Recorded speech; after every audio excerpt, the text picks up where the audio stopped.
Boa tarde a todos. Bem-vindos à live do Columbia University Alumni Association de São Paulo, Associação dos Ex-Alunos da Universidade de Colômbia. Hoje temos o privilégio de receber pela quarta vez, em mais ou menos 4 anos, o nosso querido colega José Colagrossi, que possui um MBA de Colômbia e faz parte do conselho consultivo da nossa associação.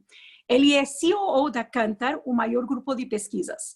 O José gerencia todas as operações de vendas, desenvolvimento de negócios e produto, assim como as parcerias estratégicas em 37 mercados na Europa, Ásia e Américas.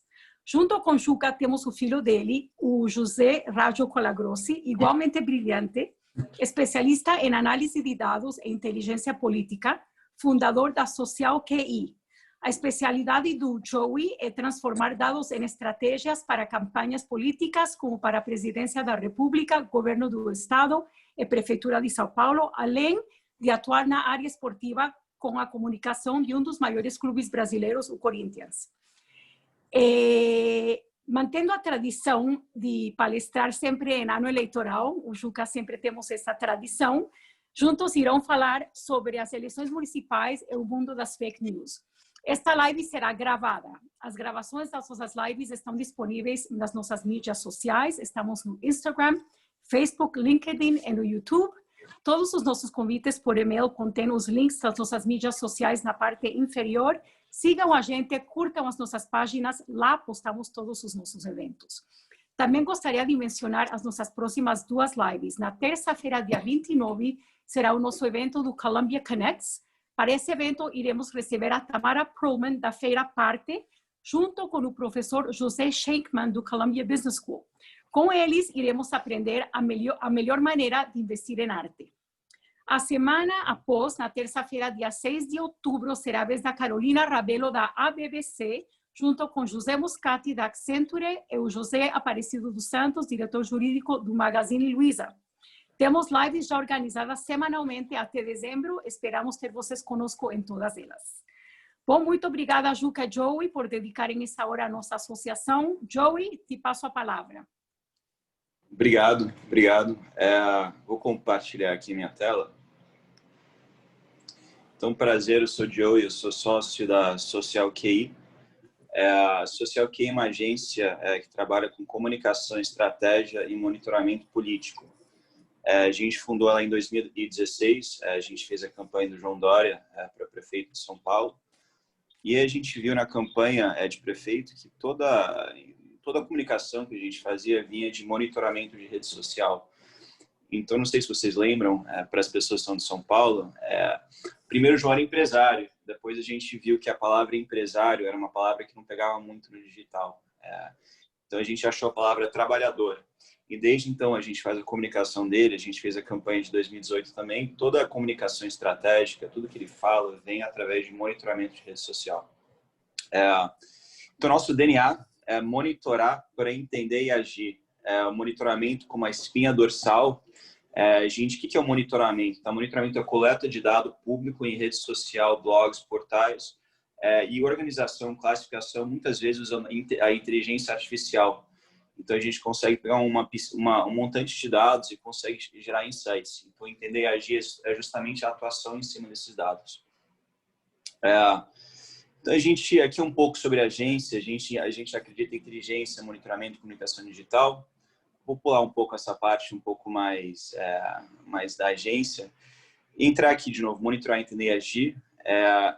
E entrando aqui na parte de clientes, tá? Quem que a gente já atendeu no mercado, começando com o João Dória, que a gente atende desde 2016, a gente fez a comunicação na reforma da Previdência em 2017, na época eu morava em Brasília, a gente fez também várias campanhas para o governo do estado de São Paulo e a prefeitura. Em 2018 a gente fez a campanha do Henrique Meirelles para a presidência, a gente fez toda a parte digital junto com rádio e TV.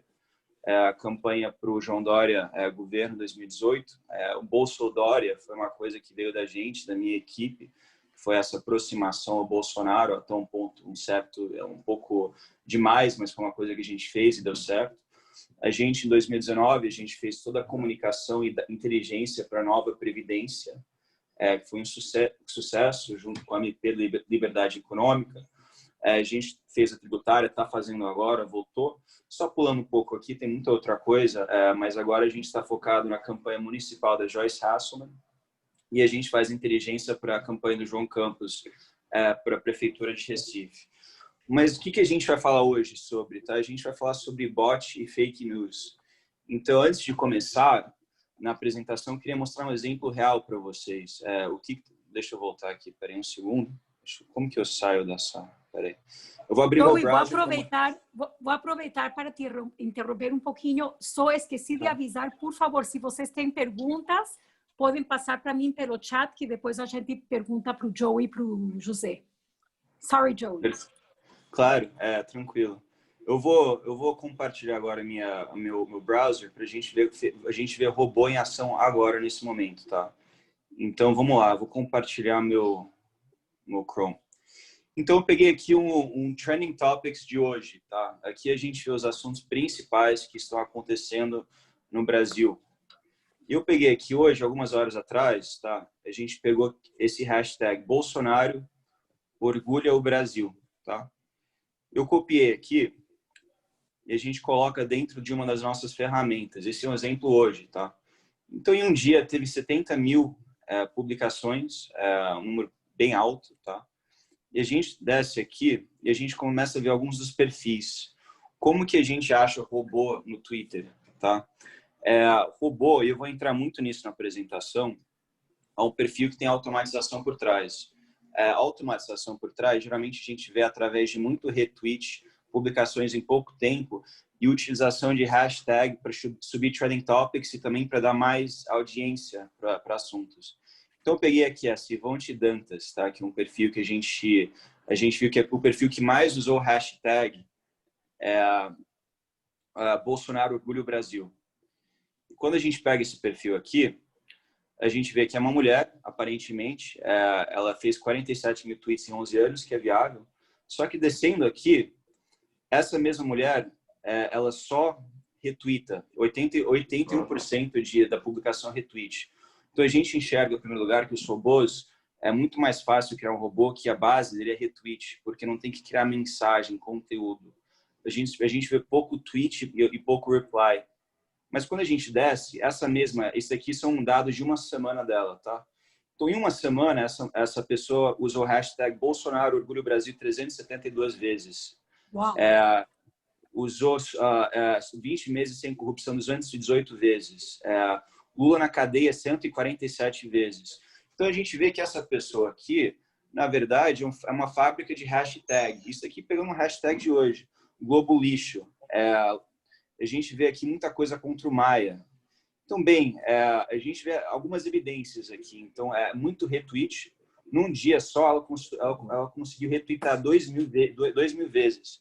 Então, quando a gente começa a enxergar que esse hashtag está no Trending Topics com 70 mil menções, a gente começa a achar esses perfis e ver que poucos perfis, esse no caso aqui, fez 372 vezes.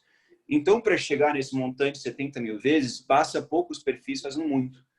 Então, quando a gente pega aqui o próximo, vou pegar aqui o segundo perfil aqui, que esse cara, Samir Souza Silva. Aliás, antes disso, tem uma outra evidência aqui. Eu consigo pegar a geolocalização da pessoa via Twitter, tá? Então, é muito comum que robô usa VPN.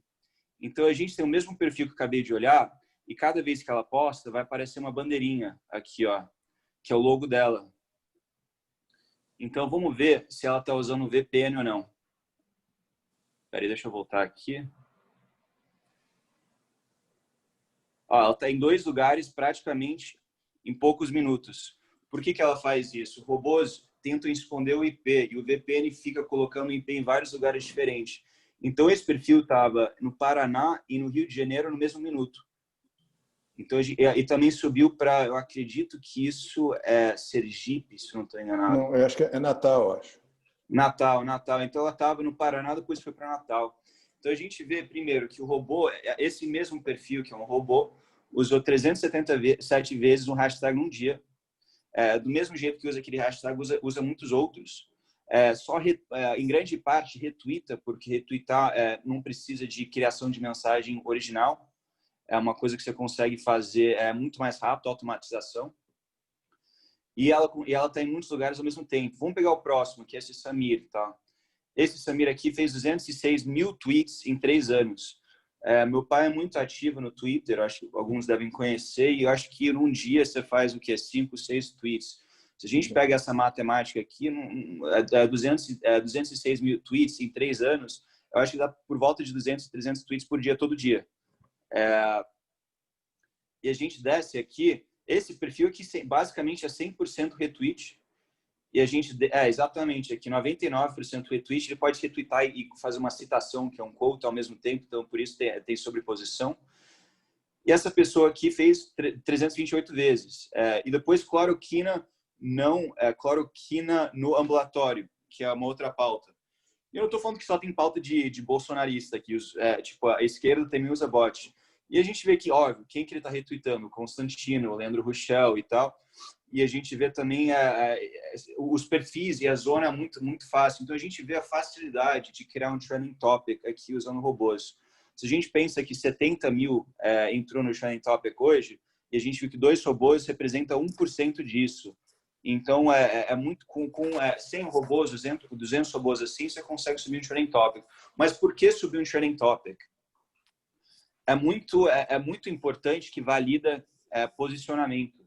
A imprensa, sem conhecer, solta matérias falando que hoje o trending topic estava fora Maia, como se a população estivesse fora Maia naquele instante, que não quer sair do Maia. Então, eles usam esse dado, esse trending topic, para justificar a narrativa que o Maia está fragilizado e o presidente está grande. Mesma coisa com cloroquina, que a gente acabou de ver. Isso daqui mostra que eles estão querendo subir uma hashtag falando que cloroquina é para ser usado no ambulatório. Isso mostra para a imprensa, para a população, que a população realmente gosta de cloroquina. Então, é um tipo de manipulação através de usando perfis falsos de opinião pública e de narrativa na imprensa. Aqui antes de entrar aqui, eu tenho mais uma questão aqui.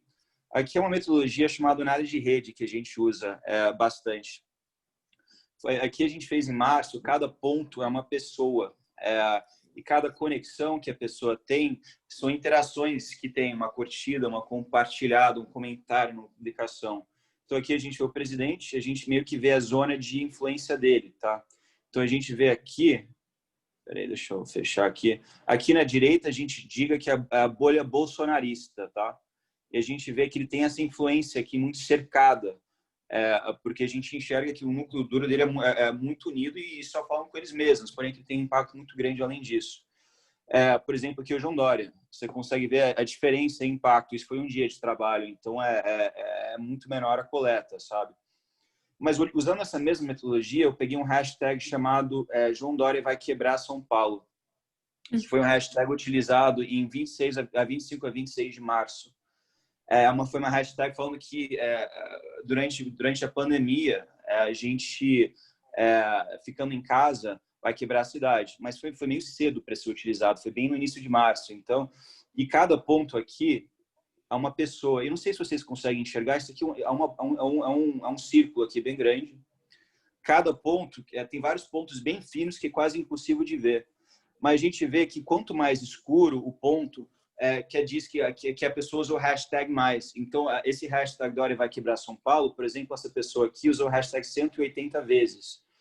E a gente vê aqui que o hashtag Dória vai quebrar São Paulo foi, acho que foi 88 perfis, representaram 95% do volume.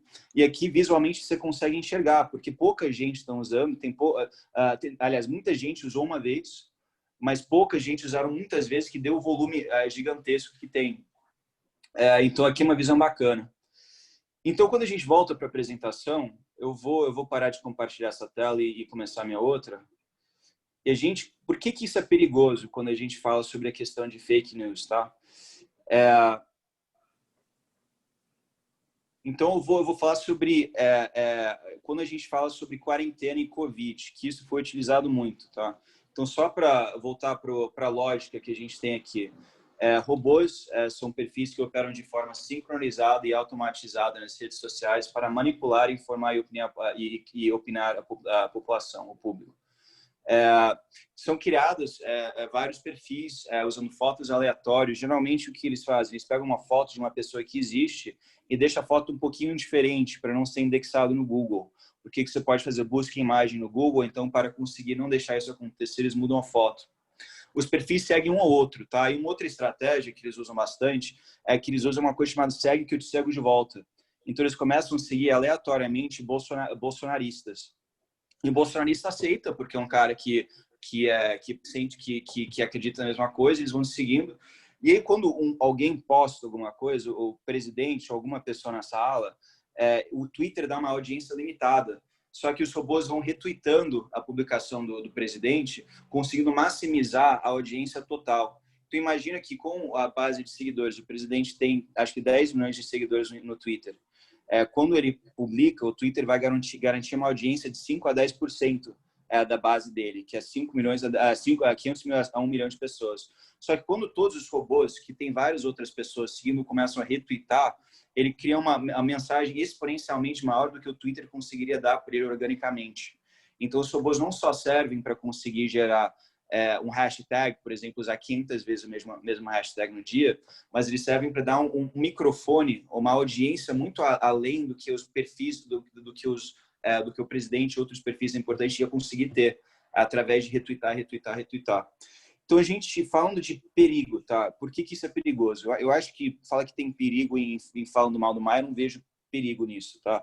Mas a gente tem vários casos aqui que é importante a gente falar sobre, que eu vejo um problema muito grande de saúde da população. Eu vejo muito perigo, por exemplo. Então, no dia 14, o Dória comprou várias máscaras vindo da China. Comprou 18 milhões de máscaras, foi do início da pandemia, e foi uma coisa importante, sabe, para a cidade que não tinha estoque de máscaras. Depois, o que aconteceu? Esse vídeo aqui saiu. Eu vou ter que voltar aqui para o browser, porque como a gente está compartilhando, eu vou ter que ficar indo e voltando, mas tudo bem, um segundo aqui.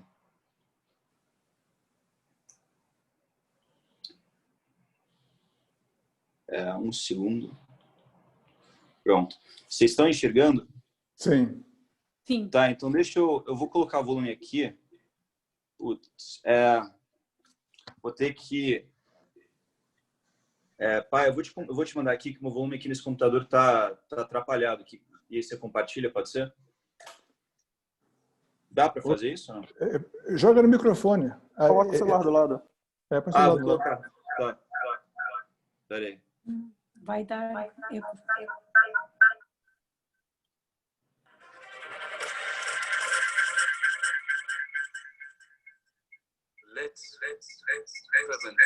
Segundo o alerta da Organização Mundial da Saúde, máscaras vindas da Índia e da China estão apresentando um alto grau de contaminação por coronavírus. Essas máscaras são produzidas às pressas, em lugares impróprios e sem o mínimo controle de cuidado higiênico. Neste exato momento, pessoas que pensam estar seguras por usar a máscara de proteção estão, na verdade, correndo grande risco de contaminação. A recomendação crucial da OMS é que todos usem máscaras esterilizadas para que o vírus não se espalhe ainda mais, agravando de maneira descontrolada o avanço da pandemia. Então, só para ressaltar aqui, para ressaltar, esse vídeo aqui é um vídeo no YouTube, tá?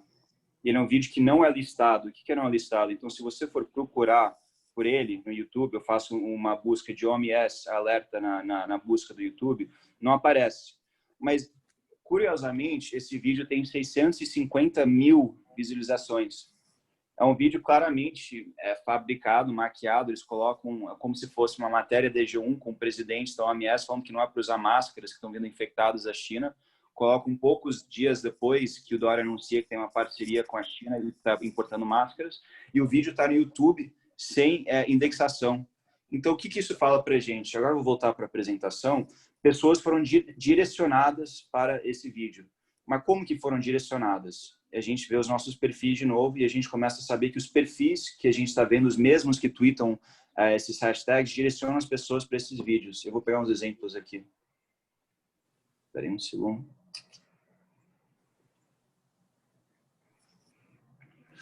Então, bem, esse vídeo aqui, de novo, teve 600 e... Peraí.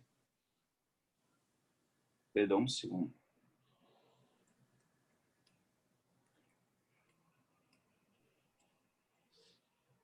Então, esse vídeo aqui teve 650 mil views, não foi indexado.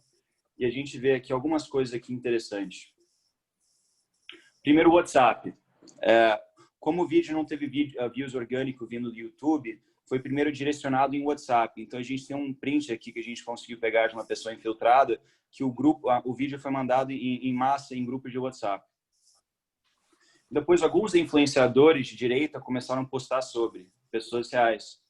Depois dos robôs, muitos daqueles aqui que a gente pegou, começou a replicar. Então, você pensa, é um problema muito grande essa questão aqui. A gente tem 650 mil pessoas que no início da pandemia viram um vídeo falando que não é bom usar máscara. Então, a gente vê o impacto de fake news, no caso, na pandemia. Então, a gente vê vários robôs aqui. Esse robô aqui fez 34 mil tweets em menos de um mês que foi criado. E aqui a gente já viu vários robôs em atuação, explicando como que eles funcionam, então não preciso ver ponto a ponto. E aqui a gente vê que a gente tem uma batalha muito grande, a nossa empresa e outras pessoas. A gente fez, por exemplo, o CPMI da Fake News, que foi a gente que montou toda a apresentação, porque o Twitter tem uma política que a gente acredita muito omissa em termos de protegendo as pessoas disso. E a gente vê aqui que claramente vai contra o que o Twitter fala que são as leis e normas úteis, sabe? Quando a gente vai no Facebook, o Facebook, por ser uma rede fechada, é muito mais sutil. Então, como que fake news e como que espalho de informação falsa, especialmente em momentos de eleição, que vai surgir agora, acontece? É muito mais simples. Eles pegam aqui principais jornais, blogs e colam uma mensagem. Essa mensagem é colada por vários perfis falsos e sempre é a primeira mensagem que eles tendem a curtir e comentar em cima dela para dar audiência. Então, nesse caso aqui, é a mesma coisa. Pessoas falando que não precisa usar máscara, que a OMS deixa claro que a máscara não precisa ser utilizada. Então, eles pegam o mesmo texto e aqui tem uma Sabine Fontana. Depois a gente pega a mesma mensagem utilizada pela Marlene Oliveira. Então, a gente vê que a mesma mensagem é propagada várias vezes em várias páginas de rede social com perfis falsos. Aqui tem no G1. Exatamente a mesma mensagem, aqui uma outra mensagem, mas mensagens muito similares. Não, desculpa, as mesmas mensagens são utilizadas e replicadas e sempre colado em termos de mídia de grande impacto. Então, só para voltar no ponto aqui, a gente tem várias formas que fake news é utilizado em eleições e também em momentos recentes, que nem a pandemia. Tem várias formas de entender como que é utilizada. Mas a questão principal é que tem o potencial de fazer um impacto muito grande, muito problemático, sabe? Tanto em eleição e tanto em momentos como o Covid. Então, nosso papel como empresa, como líder desse segmento de análise de dados, é tentar sempre conseguir falar com as autoridades e sempre tentar minimizar isso. A gente vê isso também muito nas eleições nos Estados Unidos, enfim, e isso é uma pauta recorrente e vai acontecer de novo esse ano. Mas cada vez mais as redes sociais em si estão tentando adaptar normas para conseguir proteger as pessoas disso. Então, é um jogo um pouco de gato e rato. Mas aqui a gente vê rapidamente, em menos de meia hora, que a gente tem claras... É muito fácil ver isso, sabe? É muito fácil enxergar que está acontecendo. Bem, é isso. Bom, alguém tem alguma pergunta para o Joey? Eu tenho uma pergunta. Claro. Joey, se eu posso te perguntar, esses perfis todos que a gente viu, obviamente são perfis abertos, não é? Você não tem acesso a perfis fechados. Então, no Twitter, basicamente tudo é aberto. O Facebook, a gente não tem acesso a perfis. O que acontece? Os nossos dados vêm via API. Então, o Facebook só libera e o Twitter só libera o que é perfil aberto. Só que no Twitter, basicamente tudo é aberto. Então, não existe muito perfil trancado no Twitter. Então, sim, para responder a pergunta, sim, basicamente perfis abertos. Mas no Facebook e no Instagram você não tem acesso a perfis que são fechados, correto? Correto. Não, perfeito. Peraí um segundo. os perfis no Facebook, no Instagram, são perfis... o Facebook protege muito as informações de usuários. Então, a gente não tem acesso a perfis abertos no Facebook. Tem muito pouco perfis fechados e tem muito pouco perfil aberto no Facebook. O Facebook protege muito mais as informações do que outras redes sociais. Mas a gente tem acesso a outras coisas, os comentários das pessoas em páginas abertas. Só dados pessoais e informações da pessoa a gente não consegue ter. E se uma pessoa verdadeira, que não é um robô, usa um hashtag, que é um que você está mapeando ou seguindo, você vai poder ver que essa pessoa fez isso se o perfil é fechado? No Twitter tem... não vou conseguir. O que acontece? No Twitter, basicamente, todo mundo trabalha de uma forma aberta. Então, no Twitter eu consigo puxar tudo. No Facebook, eu só consigo puxar informações de pessoas se a pessoa está comentando num lugar aberto. Por exemplo, ele tem uma matéria da G1 e ele comenta embaixo o hashtag. Ou ele vai para a página de um candidato e comenta na página do candidato. Então, eu consigo ter acesso à informação que a pessoa está publicando, desde que a pessoa está publicando essa informação no espaço aberto. Muito interessante, muito interessante. Alguém mais tem alguma pergunta para o Joey? Estou aqui assistindo o chat. Ninguém tem perguntas para o Joey? Tem sim, já te encaminho. Obrigada. Joey, então, basicamente, todos esses perfis, todos esses robôs são perfis abertos. Sim, em grande parte. No Twitter, sim. No Facebook, não necessariamente. Não necessariamente. O WhatsApp é o maior medo também agora que a gente está sentindo, porque o WhatsApp é uma rede completamente fechada, sabe? Então, o maior medo que a gente enxerga hoje, o maior risco para a democracia em termos de fake news, vem no WhatsApp. E isso é uma coisa completamente fechada. Me surpreende que são aqui quem está fazendo as normas são as redes sociais e não é o governo que está trancando, porque é tudo uma grande mentira. Eu sinto que isso, por um lado, seria eles não podem parar, como se diz, liberdade de expressão, mas não sei. Bom, a pergunta aqui é: dá para transformar posts nas redes sociais em votos? Ou seja, como sair do mundo digital para o mundo concreto? Só antes disso, é uma pergunta só sobre o comentário, sobre o governo. O governo no Brasil não tem a capacidade estrutural para acompanhar movimentações em redes sociais em termos de legislação. O governo no Brasil muda muito e o governo nunca vai conseguir fazer uma legislação eficaz em termos de rede social para conseguir proteger isso. Eles não movimentam rápido o suficiente, não tem coerência, sabe? A gente vive num sistema que a rede social é muito rápido, as normas mudam. E sobre post de rede social, o que você tem que procurar é engajamento. E trazer humanidade para o candidato. O candidato nunca não pode ser ele quando você posta. Você tem que sempre tentar achar a essência do candidato. Quem é o candidato tipo, de verdade. E achar os momentos mais puros que ele tem, onde que ele está sendo a pessoa, está sendo mais ele.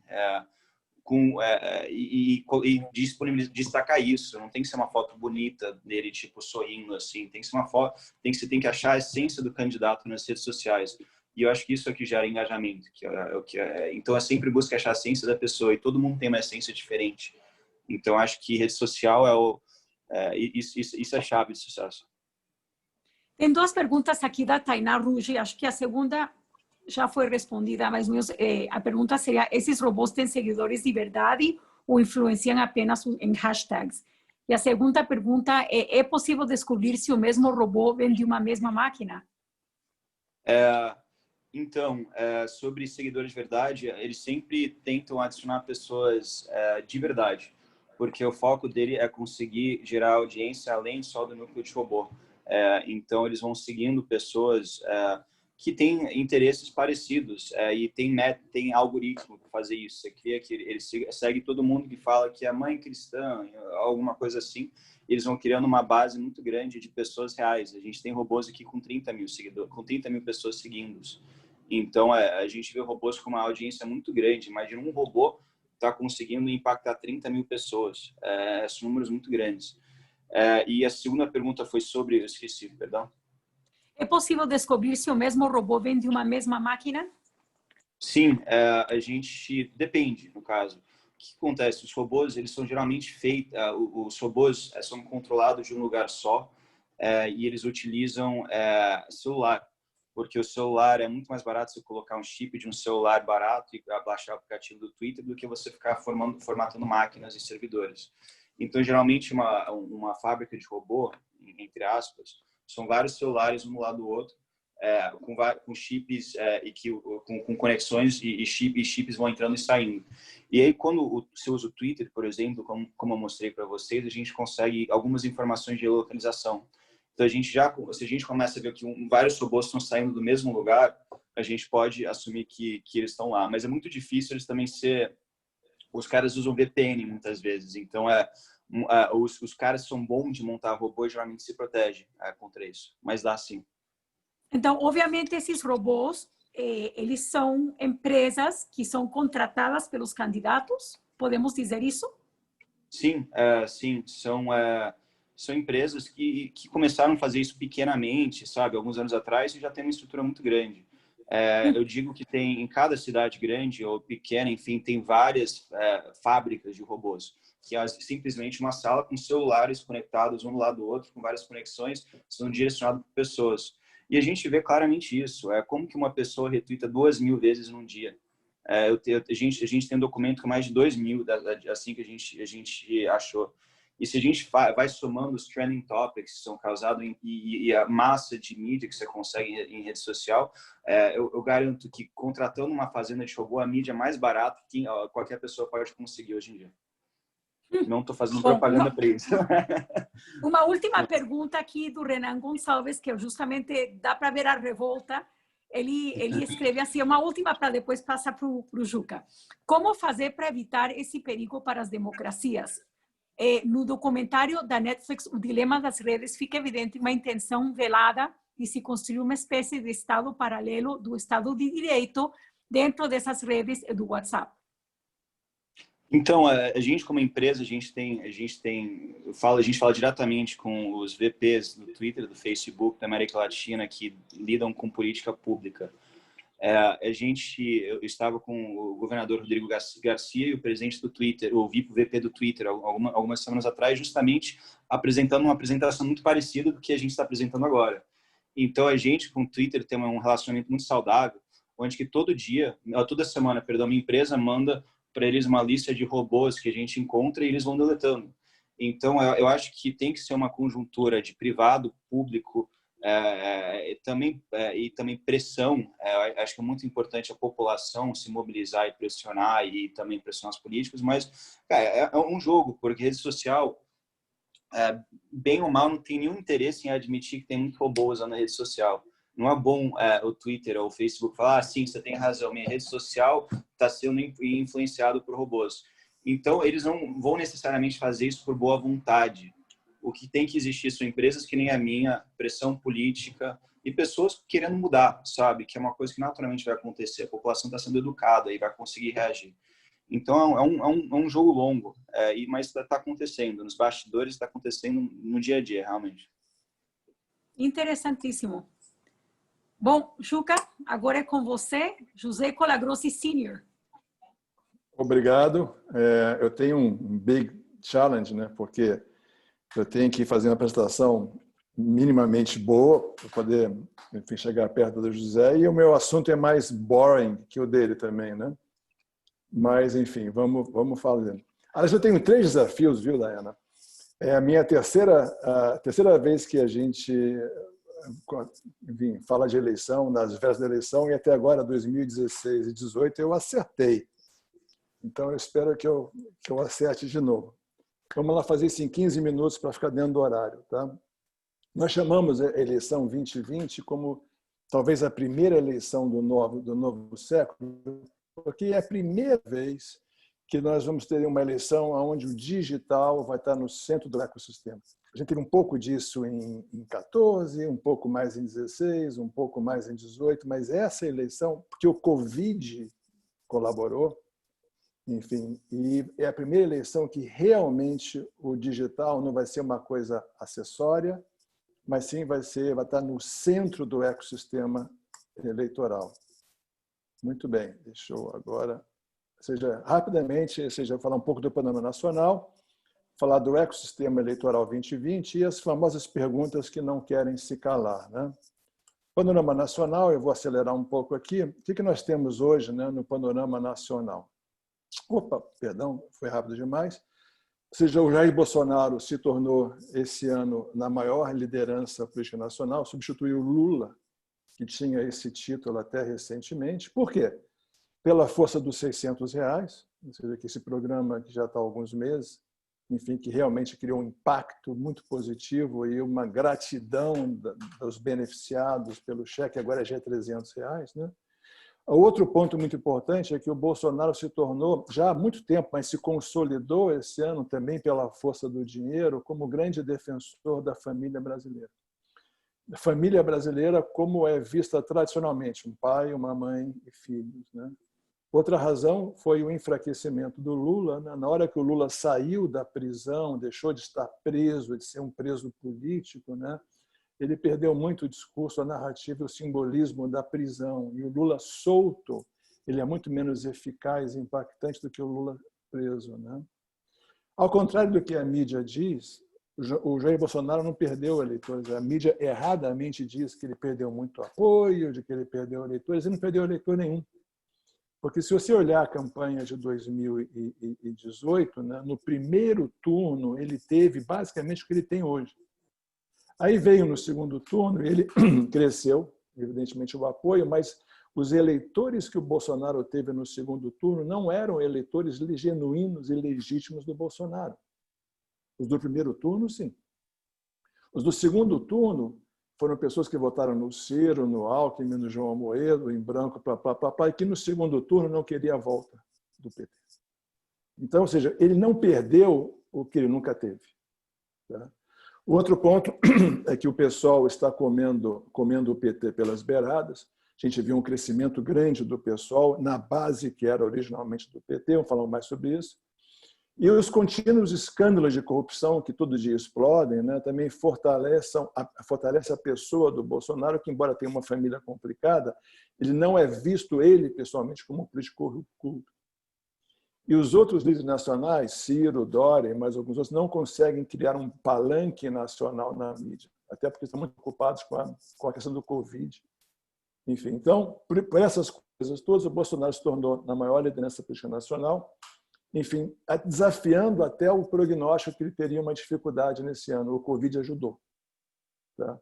O outro ponto é que há uma falência total dos novos na política e isso abre o espaço para um presidente e políticos que são ficha limpa. Né? De novo, o Bolsonaro, ele é visto como um político honesto. Tá? E o eleitorado, acima de tudo, deseja previsibilidade e esperança. Quando a gente faz focus group, mesmo na mídia social pelo Brasil inteiro, o que a gente mais ouve é: eu quero votar alguém que seja previsível. Eu já tive surpresa demais. Ou seja, tudo é surpresa. Os políticos que nós elegemos se tornaram surpresas. O Witzel, por exemplo, no Rio de Janeiro, Santa Catarina, enfim, Goiás, Mato Grosso, enfim, aí veio o Covid, recessão econômica. O eleitorado que é previsibilidade. E essa eleição vai ser ganha por políticos que tragam essa combinação de ser previsível e de trazer uma esperança de dias melhores. Né? As temáticas nacionais dominam as narrativas e preocupações locais, ou seja, o Covid, recessão, emprego, abre e fecha, escândalos, fogo. Tudo isso faz com que não exista uma preocupação de sequer uma discussão com o local. Só que essa eleição é uma eleição local. É uma eleição de prefeito e de vereadores. Então, o que faz que tira a atenção totalmente da eleição local. Ninguém está discutindo rua, esgoto, asfalto, estão discutindo Covid, emprego, cheque de R$300, se vai fazer isolamento, se abre ou fecha, por aí vai. Outro ponto fundamental dessa eleição, que é uma grande novidade em relação a eleições passadas, é que a mulher se tornou a grande protagonista eleitoral. Por quê? Porque há uma profunda diferença de perspectiva e atitude dos homens e as mulheres nesse momento. Os homens estão mais resignados a esse fatalismo histórico, é isso mesmo, sabe, vai ser difícil. talvez eu perca meu emprego, a gente vai ter que cortar a despesa. Ou seja, o homem está muito mais resignado à fatalidade que eles estão vivendo. As mulheres não. As mulheres buscam uma saída. Elas querem acreditar em alguma coisa. Elas estão muito mais ligadas, atentas, sintonizadas na discussão eleitoral do que o homem nesse momento. Nunca foi assim. E os jovens, evidentemente, estão completamente distantes do processo. Esse é um panorama nacional que vai ter um enorme impacto nas eleições, porque, como a gente pode ver, a temática nacional domina a temática local. Não há interesse, não tem espaço na mídia, não tem espaço na cabeça das pessoas para discutir prefeitura. E isso vai ter um enorme impacto e vai beneficiar alguns tipos de candidatos e prejudicar outros. Muito bem. Ou seja, apresentado o cenário nacional, né? Agora a gente vai falar como é que está o ecossistema eleitoral em 2020. E nós chamamos de falência das ideologias. Ou seja, se a gente tradicionalmente, a gente sempre dividiu, né? A gente sempre dividiu a política entre centro, esquerda e direita. Né? Sempre foi assim, né? E sempre foi uma maneira correta, né? Mas é importante perguntar o que é a esquerda em 2020, o que é a direita em 2020 e o que é o centro em 2020, porque tem profundas mudanças aqui por conta de tudo que a gente falou e principalmente por conta da digitalização da sociedade, né? A esquerda brasileira, seja aquela esquerda ideológica que acredita em comunismo, que acredita em Cuba, que acredita em marxismo, ela sempre foi muito pequena, mas ela nunca teve tão pequena como hoje em dia. Nós estimamos que não existe mais do que 3% do eleitorado que vota na esquerda por ideologia, porque acredita em governos altamente centralizadores, enfim, da esquerda, né? Esse número, nunca nós medimos um número tão baixo como esse. Nunca a ideologia da esquerda representou tanta pouca gente. Mas existe, sim, um bloco de esquerda muito, muito forte. E esse bloco de esquerda é importante, viu, Dana? Esse entendimento é interessante. O bloco que vota na esquerda não vota na esquerda por ideologia. O voto que vota na esquerda porque eles acreditam, desejam e brigam por Estado grande. Essa é a diferença. Não é pela ideologia da esquerda, mas como defesa de um Estado grande, um Estado que provenha, que proteja, um Estado-mãe que ajude a sobrevivência das pessoas. Essa é a grande diferença. Antigamente, a esquerda era uma questão mais ideológica, de regime de governo. Não é. Quem vota na esquerda hoje, na sua enorme maioria, é quem quer um Estado grande, provedor. E nesse grupo tem dois tipos de gente. Você tem, evidentemente, o funcionalismo, ou seja, o corporativismo. As pessoas que são funcionários públicos têm enormes benefícios e privilégios que o resto da população não tem e que continua brigando por eles. Então, não houve corte de salário no funcionário público, não houve, ou seja, ninguém foi de licença, eles continuaram ganhando como fosse vida normal, tem enormes benefícios, enfim. É um pessoal muito grande, muito mobilizado e que sabe defender os seus interesses melhor do que qualquer outro grupo no Brasil. E o outro grupo é o grupo das pessoas que realmente dependem do governo para sobreviver. Pessoal da Bolsa Família, agora do cheque de R$600, o pessoal que depende de pensão, de aposentadoria, que depende de incentivos de governo, enfim. É um pessoal bastante mais pobre, é uma grande parcela dos miseráveis brasileiros, se a gente pode chamar assim, e é uma pessoa que defende o governo. Esses dois grupos, eles têm em comum a defesa do Estado grande, né? Do Estado mãe, né? E toda a narrativa é baseada em benefício, né? O que eu ganho? Eu ganho um emprego, eu ganho uma bolsa, eu ganho um cheque, enfim. O Nordeste ainda é o maior reduto mais firme desse grupo. A gente vê que nas eleições de 2018 o PT ganhou no Nordeste. E a gente vê que o PSOL está crescendo muito nesse grupo. A recessão econômica pode dar pernas a esse grupo, porque na hora que muitas pessoas perdem emprego, muitas pessoas perdem renda, a tendência natural é olhar para o governo, para o Estado e falar o que você, Estado, pode fazer por mim. Deixou de ser o maior defensor desses dois grupos e o pessoal está assumindo essa liderança. Para esse pessoal aqui, falar de privatização é a maior ofensa que você pode ter. Porque quando eles pensam em privatização, eles pensam em menos benefício, menos governo, menos escola pública, menos SUS e tudo mais. Encerro falando que esse é o pessoal que não acredita que o gap entre riqueza e pobreza vai ser diminuído pela mão do empresário ou da iniciativa privada. Eles acham que se o futuro deles depender de empresário, eles vão ser mais miseráveis, mais pobres e mais explorados. Aí você vai para a direita, né? E a direita tem também, evidentemente, um bloco que é bastante ideológico. Enfim, é uma pessoa que acredita muito em governo forte, mas do outro tipo de governo forte, um governo mais centralizador, tem saudade da ditadura, acha que a democracia é um mal talvez não tão necessário assim. E esse grupo cresceu muito, muito, muito esse ano, por conta, nós falamos no slide anterior, do crescimento da popularidade do Bolsonaro. Nunca foi tão alto. Tá? E dois grupos lideram esse bloco, né? Que é o bloco religioso, ou seja, os evangélicos continuam crescendo assustadoramente no Brasil, ou seja, a mobilização, a organização, a liderança evangélica, o poder midiático deles é muito, muito forte. E você tem os conservadores mesmo, pessoas que gostam, ou seja, de valores conservadores. E os defensores da família e costume. Toda narrativa da direita hoje em dia é baseada em defesa da família. Ou seja, se na esquerda é defesa de governo, na direita é defesa da família.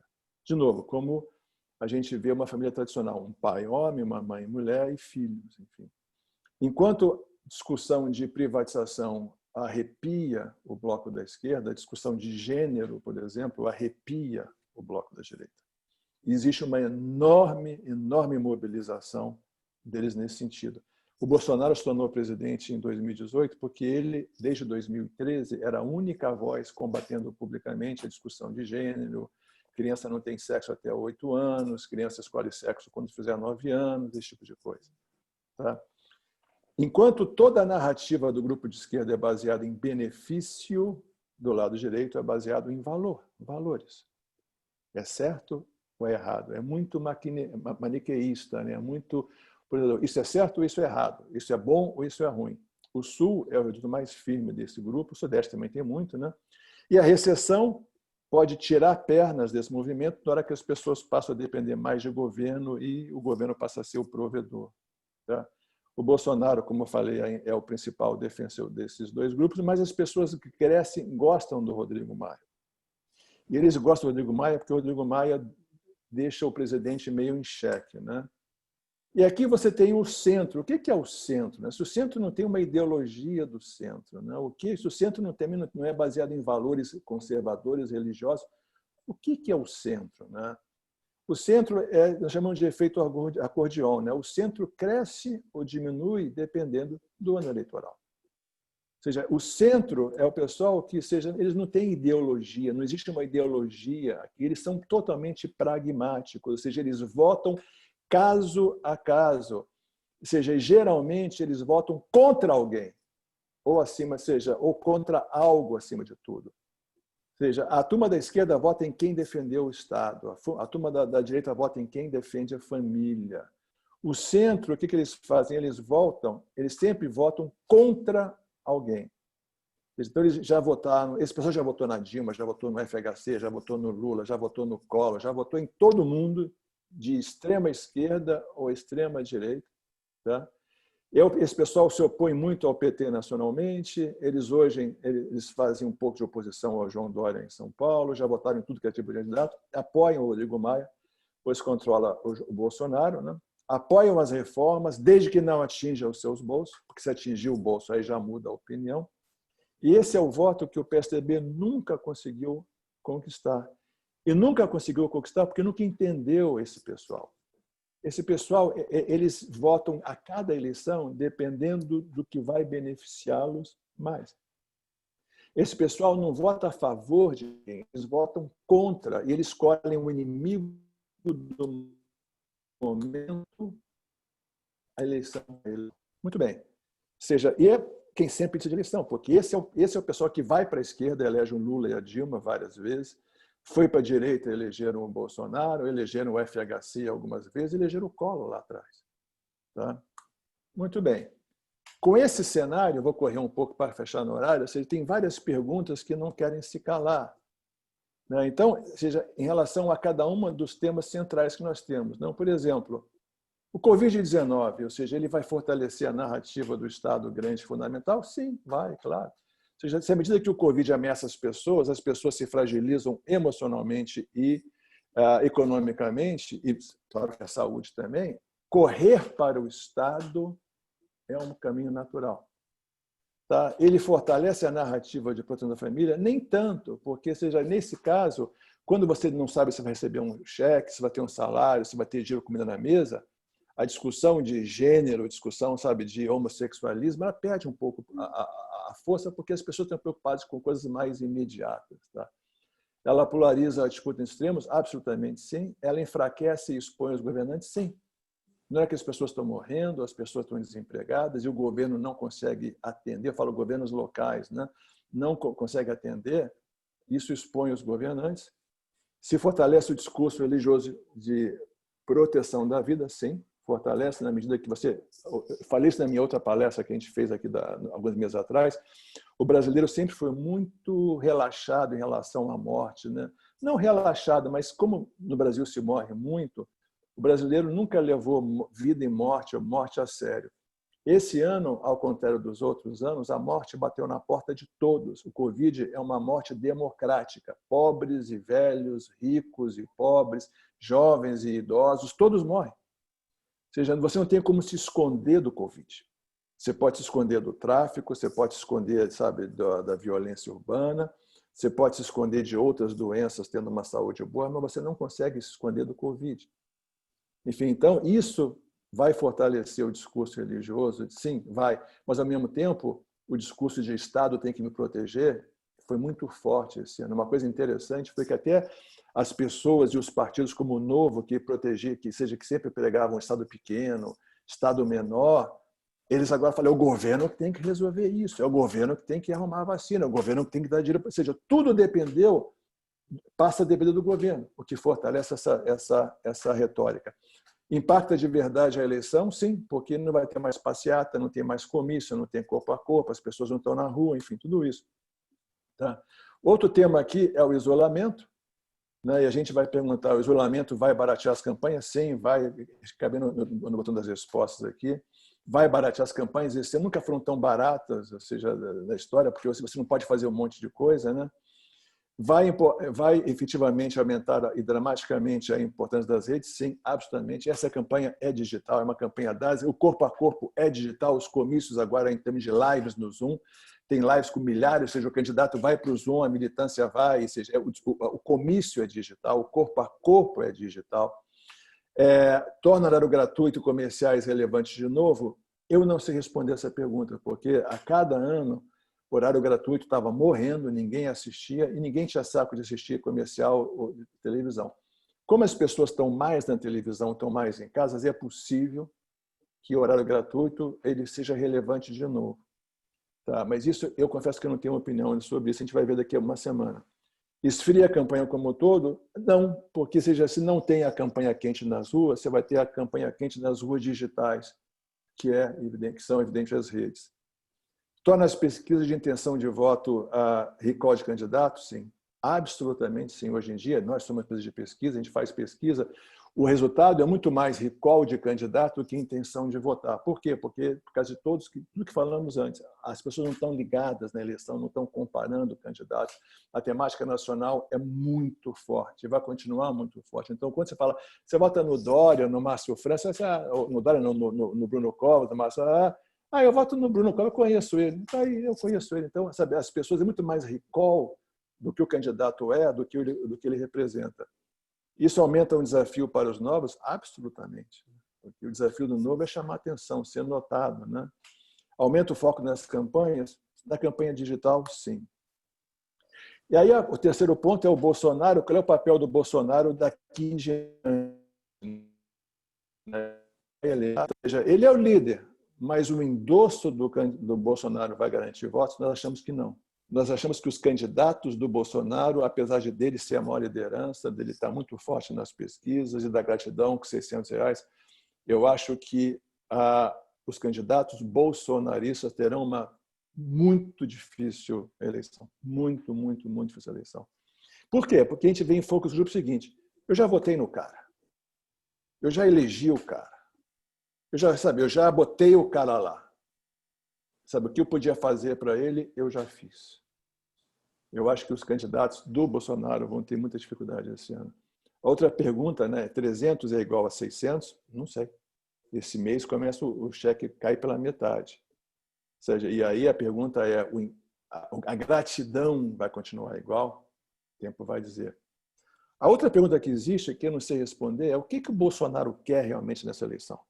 O que ele quer de verdade? Ele quer eleger um monte de candidato ou ele quer que ninguém cresça muito para que ele reine absoluto com o Lula como adversário que ele escolheu? Falta de partido atrapalha ou ajuda? Eu acho que os partidos, como sempre, têm um papel isso, mas não vai. Cadê os inimigos do Bolsonaro? O Bolsonaro já escolheu o inimigo dele, é o Lula. Ele não quer outro inimigo. Ele quer o Lula ou quer alguém que dê uma facada no momento estratégico para ele, né? Ele tem como ganhar politicamente nessa eleição? Não. Eu não vejo como o Bolsonaro pode ganhar nessa eleição, ganhar politicamente. E acho que ele pode perder se todos os seus candidatos forem derrotados. E o Rodrigo Maia? O Rodrigo Maia é o candidato, é o político que o Bolsonaro mais teme.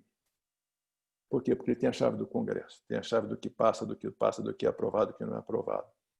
E o Rodrigo Maia tem um monte de candidato que está apoiando um monte de candidato. É possível que o Rodrigo Maia eleja seja uma bancada municipal e prefeitos e cresça politicamente. Esse é o principal temor do presidente. Finalmente, ou seja, qual é o papel das mídias nisso, né?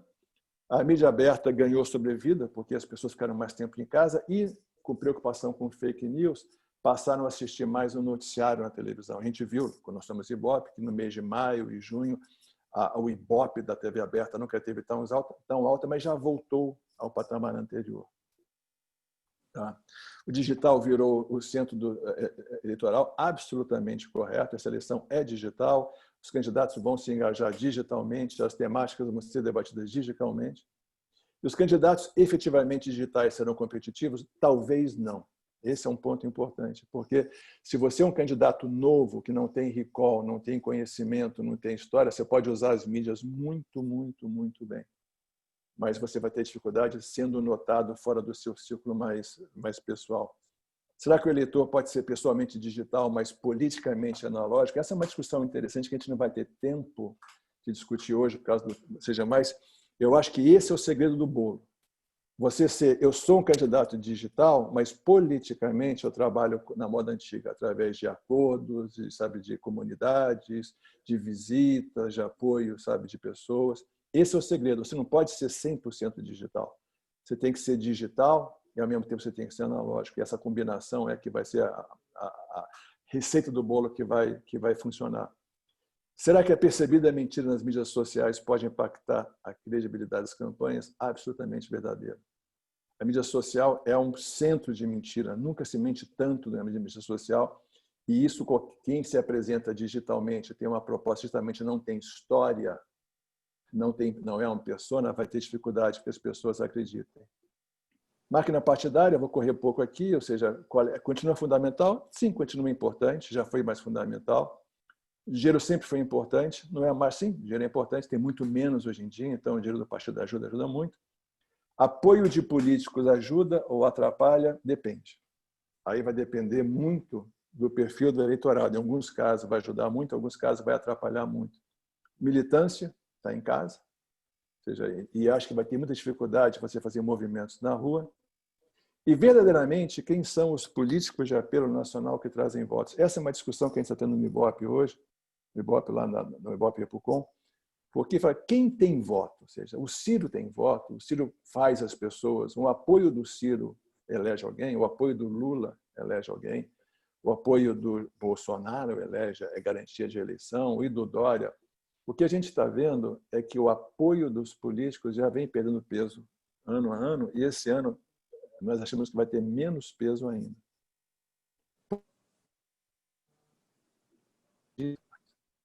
Enfim, e o medo do novo vai dar Esse é um ponto. A eleição de 2020 ela parece muito com a eleição de 1990, quem se lembra.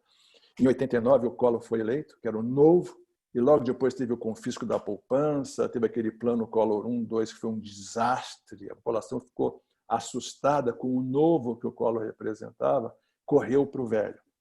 A eleição de 1990 foi a eleição que todas as raposas velhas da política se elegeram. Hélio Garcia, Maluf, Brizola, Marco Maciel, e por aí vai. Eu acho que esse ano vai ter muito disso. Eu acho que o político tradicional, conhecido, vai ter muita chance. Lembra? O povo quer previsibilidade. E o político tradicional traz isso. Finalmente, agora as minhas projeções garantidas de dar errado. Primeiro, recorde de abstenção branco e nulo. Eu acho que a gente vai ter, entre abstenção, branco e nulo, um número extraordinariamente alto de pessoas que não vão votar ou vão votar branco e nulo. Eu acho que a gente vai ter um recorde de renovação nas câmaras municipais. Eu me lembro que, quando eu fiz essa mesma palestra em 2018, eu falei, vai ter recorde de renovação no Congresso.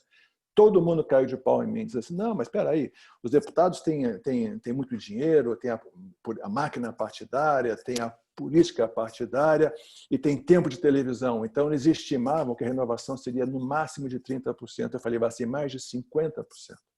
E eu estava certo. Eu prevejo também, de novo, que esse ano teremos um recorde de renovação das câmaras municipais.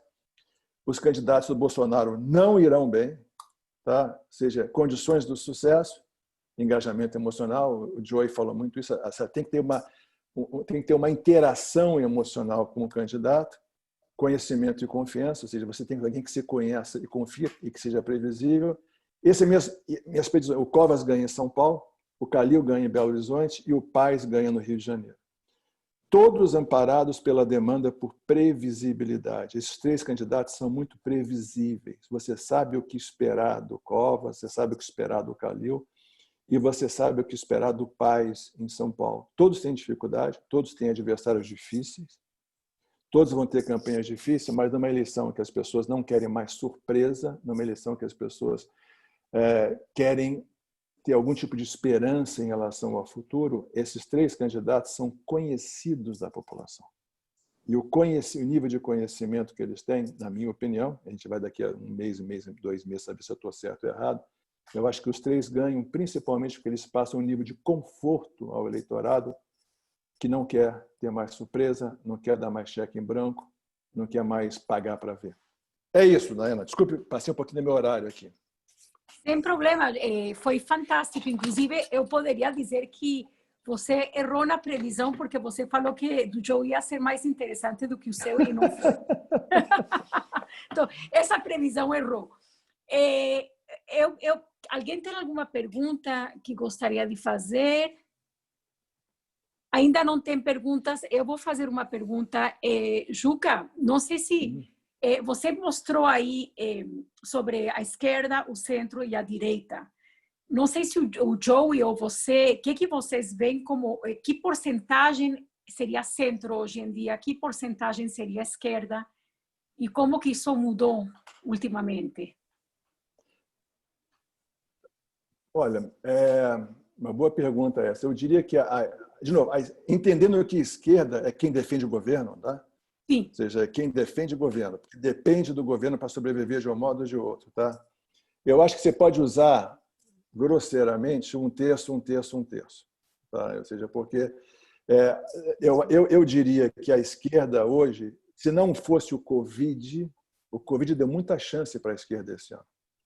Porque o Covid criou de novo a importância de ter um Estado que toma conta das pessoas, a importância de ter um Estado acolhedor. Tá?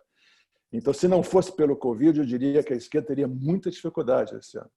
O Covid ajudou muito a esquerda. A direita continua crescendo pela força do voto evangélico e pelo voto das pessoas conservadoras que têm horror a qualquer coisa que ataque a família tradicional. E o centro, que nós chamamos não de centro, nós chamamos de pragmáticos, né? Ele é aquele pessoal que vai decidir a eleição. E lembra, Daiana, eles votam preferencialmente contra alguém, ou seja, do que a favor de alguém. Então, se você usar, ou seja, um terço, eu diria que talvez a direita esteja mais perto de 40%, de 30%, que a esquerda está tranquilamente com o seu terço, porque o Covid devolveu um pouco de vida a esse pessoal. E o centro está lá com 30, 20 muitos e por aí vai, entendeu? Porque é a pessoa que vai decidir a eleição em cima da hora, e eles sempre votam em relação a duas coisas. Quem me beneficia mais pessoalmente, se é um empresário, qual é o candidato que beneficia, seja a indústria, e quem eu odeio mais. Enfim, essa combinação de quem eu odeio mais e quem me beneficia mais é que vai ditar o voto. Uma pergunta aqui do Ivan Lima, é mais ou menos assim. Esquerda, você já falou, é quem defende o Estado, como Estado-mãe. Também defende o governo ou é o Estado que defende? Tem uma confusão aí. Tá, eles defendem o Estado e eles defendem o governo moldado no Estado-mãe. Enfim, então, por exemplo, se você for um governante e você falar, eu vou privatizar, eu vou cortar benefícios, ele vai ser contra o governo. Ele defende todos os governos que defendem Estado-mãe. Então, é a defesa do Estado. Por que foi o PT há muito tempo? Porque o PT era o partido que defendia essa forma de governo. Governo assistencialista, governo generoso com o recurso das pessoas. Então, é muito mais defesa de um modelo de Estado do que de um governo. Exatamente. Então, a esquerda realmente defende o Estado. Ok? Mais alguma pergunta? Defende quem defende o Estado. Diana, defende quem defende o Estado. Quem defende o Estado. Got it. Yes. Alguém mais? Alguma outra pergunta? Bom, já passamos bastante do nosso tempo, mas foi interessantíssimo. Perdão. Joey, você teria alguma, pelo contrário, muito obrigada. Joey, você teria alguma pergunta para o seu pai? Ou vice-versa?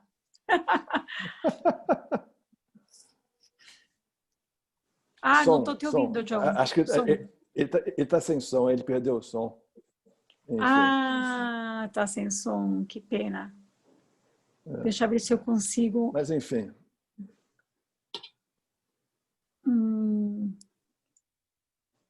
Que ele entrou com... Aqui está. Joey, consegui te tirar do mute? Oi, conseguiu sim.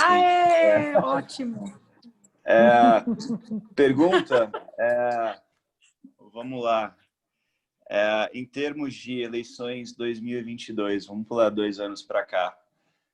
Quem se enxerga forte em termos dos candidatos de centro que podem fazer uma grande coligação contra o Bolsonaro e contra a esquerda?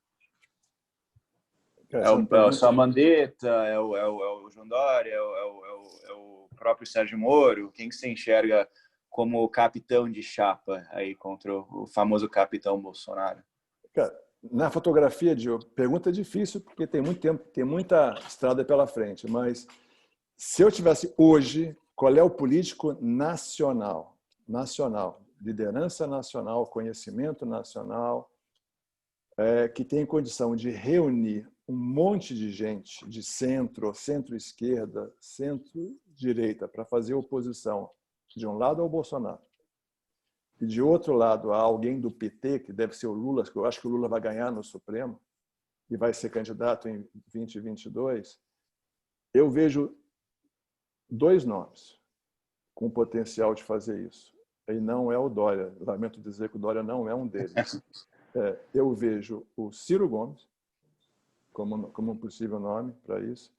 Eu acho que, sabe, vai chegar uma hora que alguém vai falar, vamos dar uma chance para esse cara. Ele está aí há tanto tempo, como deram uma chance para o Lula, alguém vai dizer, vamos dar uma chance para ele. E acho que tem um candidato aí que ninguém sabe que é candidato, mas com muita possibilidade, que é o Rodrigo Maia. Sim. Acho que ele tem chance também. O Maia está sendo o contraponto do Bolsonaro. Enfim, deixando ele em xeque no Congresso e indo muito bem. Eu elogiar o Rodrigo Maia, me pego meio surpreendido fazendo isso, enfim, mas é isso. Eu acho que ele o Congresso nunca teve tão forte, na minha opinião. Nunca. Eu acho que ele é a grande liderança. Acho que Moro acabou, acho que o Mandetta ninguém sabe mais quem é, ou seja, quando acabar o Covid, ele foi o samba de uma nota só, a verdade é essa. Enfim, e eu não vejo mais, ir para a reeleição em São Paulo, fazer um bom segundo governo, enfim. Eu não vejo. Lula, acho que o Lula vai ser candidato, acho que o Supremo vai cancelar a pena dele, Bolsonaro e alguém pelo meio. Esse meio hoje, figura de hoje, tem 2 nomes, na minha opinião, que é o Ciro e o Rodrigo Maia. Perfeito. Sim, realmente me surpreendeu muito que o Moro, no fim, foi realmente um samba para uma nota só. A gente esperava que ele fosse maior que isso. Todos Sim. nós. Sim.